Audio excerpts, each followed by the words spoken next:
Hai semuanya, apa kabar? It's me Erika. Thank you banyak buat kalian yang sudah klik video ini. Untuk mempersingkat waktu, keterangan lebih lanjut untuk film ini akan aku tuliskan di description box ya.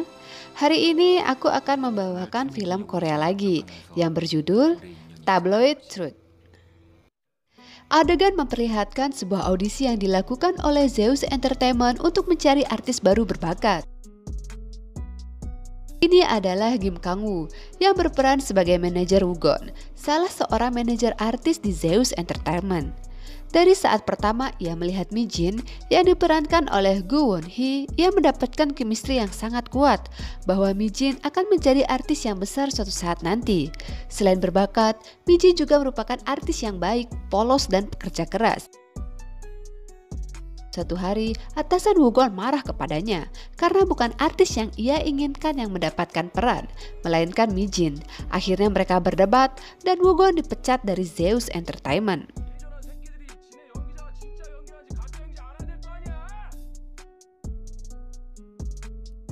Ternyata setelah dipecat dari Zeus Entertainment, Woogon bekerja serabutan sebagai valet parkir. Saat ia bekerja, Mi-jin datang melihatnya dan bertanya, apakah Woogon dipecat karena Mi-jin? Woogon memberikan Mi-jin petuah untuk ia dapat membuktikan bahwa perkataan Woogon adalah benar, bahwa Mi-jin adalah artis yang sangat berbakat. Tapi Mi-jin menolak dan ia mengatakan, kau sendirilah yang harus membuktikan bahwa perkataanmu itu benar. Woogon pun menjawab bahwa ia tidak memiliki apa-apa sekarang untuk membesarkan nama Mi-jin. Namun Mi-jin tidak keberatan selama ia dapat menyediakan kopi sesekali untuknya. Woogon pun merogoh kantong celananya dan mengambil uang 100 sen koin yang diberikan kepada Mi-jin sebagai uang muka untuk menjadi artisnya. Dimulailah perjuangan mereka menapaki dunia hiburan Korea Selatan. Semua mereka lakukan bersama dari nol, dari bawah dan merangkak. Woogon dan Mi-jin sangat-sangat bekerja keras. Woogon pun sangat menyayangi Mi-jin bukan hanya sebagai artisnya, melainkan sudah seperti adik kandung dan keluarga. Mereka sangatlah dekat. Proses memang tidak mengkhianati hasil. Karir Mi-jin sedikit demi sedikit akhirnya mulai naik dan melambung. Pemotretan, bintang iklan, bahkan serial drama. Mereka sangatlah senang.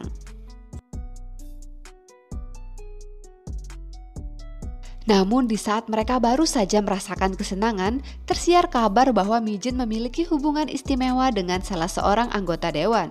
Seperti petir di siang bolong, Woogon merasa sangat terkejut dan tidak percaya. Anggota dewan itu pun membantah gosip tersebut, dan banyak dari pekerjaan Mi-jin menjadi berantakan. Semua ingin membatalkan kontrak kerja mereka karena gosip yang menimpa Mi-jin. Woogon pun segera pergi menemui seorang sutradara yang dramanya akan dibintangi oleh Mi-jin. Di sana ia diberitahu bahwa gosip Mi-jin sudah menyebar luas melalui Tipseed. Oke guys, aku akan menjelaskan sedikit mengenai Tipseed ya. Tipseed itu semacam berita gosip atau informasi politik yang disampaikan kepada orang-orang tertentu yang sudah berlangganan melalui email dan memakai kode untuk membukanya. Dan sumber gosip itu biasanya didapatkan dari orang-orang yang benar-benar relevan. Kalau di Indonesia seperti Lambe Turah, cuman Tipseed ini lebih profesional karena sumbernya dari orang-orang terdekat. Sutradara itu pun mengancam, jika gosip ini terus bergulir, ia akan mengeluarkan Mi-jin dari drama tersebut. Setelahnya ia pergi menemui Mi-jin dan meyakinkan semuanya akan baik-baik saja. Woogon pun sempat meyakinkan bahwa gosip itu tidak benar kepada Mi-jin. Dan Mi-jin pun berkata bahwa itu adalah gosip yang tidak berdasar.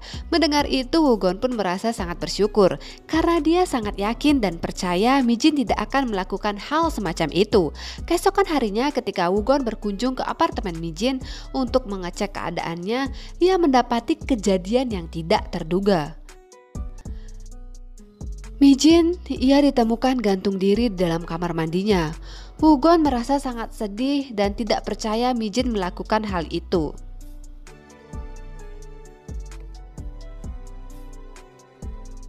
Kemudian ia bertekad untuk mencari siapa penyebar rumor itu dan apa tujuannya. Ia ingin menunjukkan kebenaran dan keadilan untuk Mi-jin.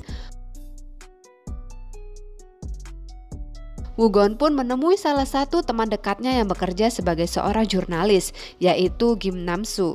Rencananya pun dimulai. Pertama ia akan bertemu dengan seseorang secara rahasia untuk ikut berlangganan tipsit. Ia menyamar sebagai Kim Nam-soo. Karena tidak sembarangan orang bisa berlangganan tipsip tersebut. Hanya orang-orang tertentu, salah satunya jurnalis. Dan ketika rencananya akan berhasil, Kim Nam-soo malah menelpon Wugon dan tidak sengaja dilihat oleh si Gondrong. Terbongkarlah penyamaran Wugon. Mas Gondrong pun mencoba melarikan diri. Di sini terjadi aksi kejar-kejaran yang cukup seru. Kocak sih.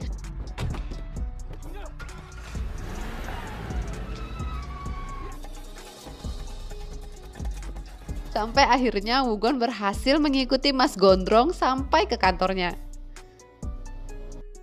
Di kantor itu juga ada Bos Park atasannya dan Nona Kim semacam admin. Di sana Wugon mengamuk sejadi-jadinya, menanyakan kenapa mereka melakukan hal itu kepada Mijin. Bos Park pun enggan bicara, namun Wugon tambah mengamuk dan mengancam akan membakar gedung itu.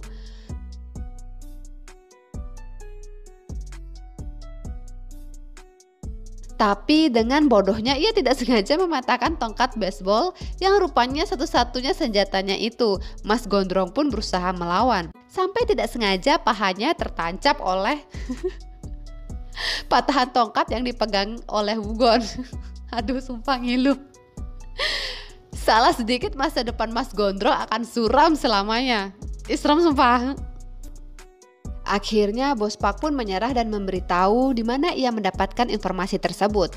Bos Park menyebut sesuatu tentang pertemuan informasi, di mana para informan yang relevan bertemu dan berkumpul untuk saling bertukar informasi. Perusahaan besar ingin tahu siapa yang ingin menghancurkan mereka, ancaman besar atau resiko besar lainnya. Parlemen selalu ingin tahu siapa musuh-musuh mereka. Ada banyak informasi yang tumpang tindih, lalu itu dikumpulkan dan itu menjadi tipsit atau semacam penjualan informasi. Saat Bos Park bertemu dengan salah satu manusia informan, Wugon pun ikut dan mengintip dari kejauhan. Dan dari sana ia tahu bahwa sumbernya adalah ajudan anggota Dewan 6 itu sendiri. Wugon pun mulai sedikit ragu karena gosip itu berasal dari sumber yang amat dapat dipercaya. Secara dari ajudan anggota Dewan 6, anggota Dewan yang digosipkan dengan Mijin. Ajudan tersebut bernama Ajudan Han. Tapi Wugon meyakinkan dirinya bahwa apa yang ada di tipsit 95%-nya harusnya palsu. Dan Mijin sendiri berkata tidak ada apa-apa di antara mereka. Wugon pun yakin Mijin tidak akan berbohong kepadanya, maka ia segera pergi ke kediaman Ajudan Han. Sesampainya di sana ia segera menghajar ajudan itu dan mendapatkan informasi bahwa ajudan tersebut sengaja menyebar rumor tersebut karena disuruh oleh Jo Woo-chan yang merupakan seseorang yang bekerja di kantor pengembangan.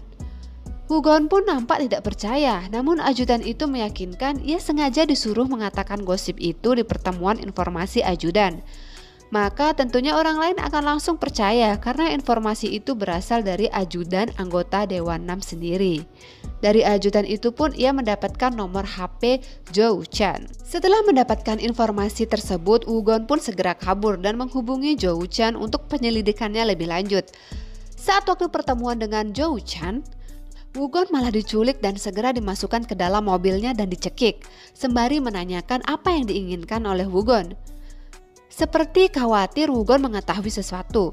Lalu Wugon mulai mengatakan bahwa Mijin mati karenanya, karena rumor palsu yang ia sebarkan. Mendengar pernyataan itu, Woo-chan malah merasa lega dan salah seorang di sana mengatakan bahwa ia memiliki video Mijin. Lalu ia mematahkan jari Wugon dan membuangnya dari mobil tersebut. Di sisi lain, Bos Park menerima kabar bahwa operasi Mas Gondrong berhasil, namun ia membutuhkan waktu istirahat selama 3 bulan. Dengan jarinya yang patah dan nampak sekarat, Wugon datang ke kantor Bos Park. Bos Park bertanya siapa yang melakukan itu kepada Wugon. Ia mengatakan sekretaris kantor dewan, Jo Woo-chan. Bos Park pun terkejut mendengarnya. Wugon nampak bingung, ia tidak mengerti kenapa semua ini bisa terjadi kepada artisnya yang jelas-jelas tidak memiliki hubungan sama sekali dengan politik. Wugon nampak sangat sedih. Di keesokan harinya, Bos Park nampak melunak, sepertinya setuju untuk membantu Wugon. Wugon nampak sedikit curiga, namun ia tidak memiliki pilihan lain. Penyelidikan mereka pun dimulai. Setelah ia melakukan analisanya mengenai kantor kebijakan eksekutif, sepertinya orang yang paling mencurigakan adalah Direktur Park. Karena ia memiliki hubungan yang sangat tidak baik dengan anggota Dewan 6. Dan rumor mengatakan itu dikarenakan proyek Dream City ONC Group, di mana Dream City sedang melakukan proyek pengembangan kota besar. Dan anggota Dewan 6 menghentikannya karena dasar masalah lingkungan, sedangkan Direktur Park sudah bertahun-tahun bekerja sama dengan perusahaan tersebut. Namun anggota Dewan 6 merupakan halangan terbesar bagi mereka. Untuk memastikan hipotesa mereka benar, maka mereka akan mulai melakukan pemeriksaan fakta-fakta tersebut. Dan Wugon pun diperkenalkan dengan salah satu yang sangat pandai menguntit orang, namanya Baekmoon. Dan Bos Park memintanya untuk menyelidiki ONC Group. Namun, baru mendengar namanya saja ia langsung menolak, karena siapapun yang berurusan dengan ONC Group akan hilang dan tidak selamat. Namun ketika Bos Park berjanji ia akan menceritakan hal baik tentangnya di hadapan Nona Kim, sepertinya ia mulai berubah pikiran. Bucin nih, bucinnya Nona Kim. Penyelidikan bersama mereka pun dimulai. Bos Park yang bertemu dengan HRD ONC Group untuk memancing informasi lain. Sedangkan Baekmoon memeriksa mobil dan memasang penyadap di payungnya. Wugon pun mengawasi pertemuan itu dari jauh. Sampai akhirnya pertemuan itu berakhir ricuh dan mereka pun kabur dari sana. Namun sayang, pertemuan itu sama sekali tidak mendapatkan informasi apapun. Sehingga Wugon menjadi sedikit kesal. Sehingga keesokan harinya Wugon mengirim tip sheet kepada ONC Group. Dan benar saja mereka terpancing. Seongjun datang kembali dan menghajar Wugon dan ingin membunuhnya. Ini adalah salah satu orang yang berada di dalam mobil ketika Wugon diculik pertama kalinya. Ingat ya, namanya Seongjun. Sampai ia tahu bahwa tip sheet itu hanya dikirimkan hanya kepada ONC Group saja. Dan itu dilakukan oleh Wugon untuk melihat apakah ONC Group benar-benar terlibat. Sesuai dengan penjelasan dari Baekmoon, Seongjun merupakan mantan anggota NIS yang mendirikan perusahaan pengamanan yang tentu saja didanai oleh ONC Group. Sekarang mereka yakin bahwa fakta-fakta yang mereka yakini selama ini adalah benar.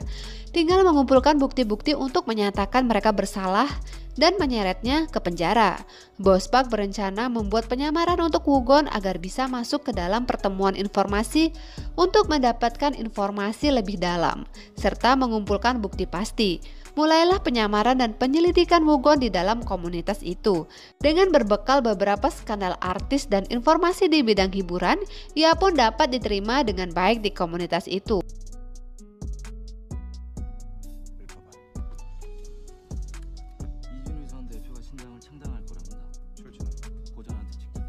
Sampai akhirnya ia menerima info bahwa ketua grup ONC Group akan melakukan pertemuan dengan anggota Dewan Park untuk membahas kembali pembangunan Dream City.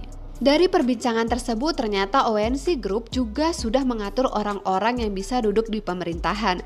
Semacam mereka memanipulasi siapa saja yang akan duduk di pemerintahan untuk membantu dan melancarkan usaha kotor yang mereka lakukan. Bos Park merasa sedikit cemas dan terjadi perdebatan dengan Wugon. Ia memberi pengertian bahwa apa yang mereka hadapi adalah sesuatu yang sangat besar. Akhirnya Bos Park bercerita bahwa ia dulu pernah akan membongkar kebusukan ONC Group, namun akhirnya ia terbangun dengan urat kaki yang putus dan semua penelitiannya mengenai ONC Group menghilang. Nah, itu sebabnya guys, selama ini ia berjalan pincang dan ia berhenti menjadi wartawan. Akhirnya kini mereka mulai menjalankan rencananya dengan menyerang menggunakan tip sheet. Bahwa perusahaan ONC Group berusaha memanipulasi manajemen personalia di pemerintahan, atau simpelnya merekalah yang memilih orang-orang pemerintahan yang dapat diajak bekerja sama melancarkan bisnis kotor mereka. Seketika keadaan kacau, ONC Group memberikan klarifikasi bahwa itu tidak benar. Anggota Dewan 6 pun menyampaikan pendapatnya ke hadapan publik melalui konferensi pers bahwa jangan sampai perusahaan swasta mengendalikan negara. Ia menentang keras dan ia meminta diadakannya penyelidikan mengenai rumor tersebut dan harus dihukum apabila benar. Perusahaan ONC Group pun mati-matian membantahnya dan itu hanya tuduhan anggota Dewan 6 yang tidak berdasar. Sebagai sebuah perlawanan, mereka mulai menyebarkan potongan-potongan video dari Mijin sehingga rumor itu terangkat kembali. Mereka pun mulai tidak yakin akan kebenaran video tersebut sehingga mereka mulai menyelidiki dari kamar apartemen Mijin. Dan Baekmun yang merupakan ahli mengintai dan memiliki mata yang terlatih dengan mudah menemukan sebuah kamera yang tertinggal. Woo-gon pun mulai merasa ragu dan ia teringat bahwa Seung-ju pernah berkata ia memiliki rekaman video tersebut. Sehingga ia berencana menyusup ke kantor Seung-ju. Rencana pun disusun. Woo-gon akan menyusup di pagi hari ketika petugas kebersihan melakukan tugasnya. Karena petugas kebersihan bertugas sebelum Seung-ju datang, jadi kemungkinannya mereka tidak pernah bertemu. Dan saat itu keamanan dilonggarkan. Pintu masuk pun dibuka tanpa akses kartu. Woo-gon pun mulai masuk ke kantor Seung-ju dengan hati-hati dan percaya diri. Ia berhasil menemukan berangkas Seung-ju. Berbekal kunci digital yang diberikan Baekmun, dengan sedikit kesulitan akhirnya ia berhasil membuka berangkas tersebut dan menemukan foto Mijin bersama anggota Dewan 6. Makin kacau perasaan Woo-gon karena selama ini ia sangat mempercayai Mijin.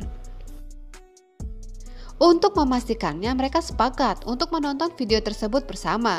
Saat video diputar, yang nampak pertama adalah sekretaris kantor kebijakan, yaitu Pak Jo. Terlihat ia melambai-lambaikan tangannya ke kamera, lalu ia bersembunyi. Ternyata Mijin datang dan kaget melihat Pak Jo ada di situ. Dengan refleks ia mendorong Mijin ke kasur dan membekapnya dengan bantal. Ternyata video itu bukan berisi video enak-enak, tapi video pembunuhan Mijin yang disimpan oleh Seung-ju.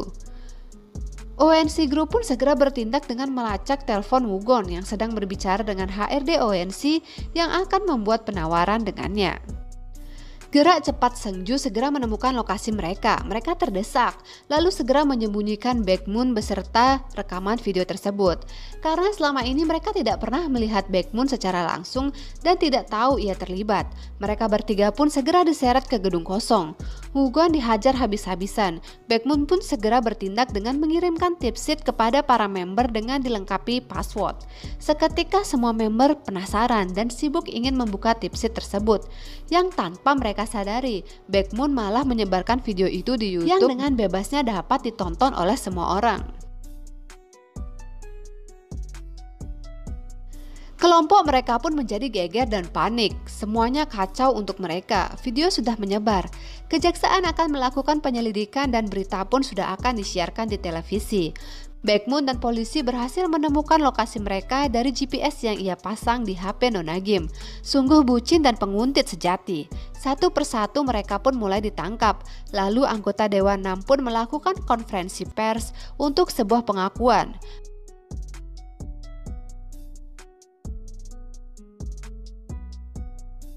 Bahwa jauh sebelum dirinya masuk ke dalam dunia politik, ia dekat dengan seseorang yang belum lama ini meninggal. Sebelum ia meninggal, ia mengatakan bahwa ia memiliki anak dan anggota Dewan 6 adalah ayahnya.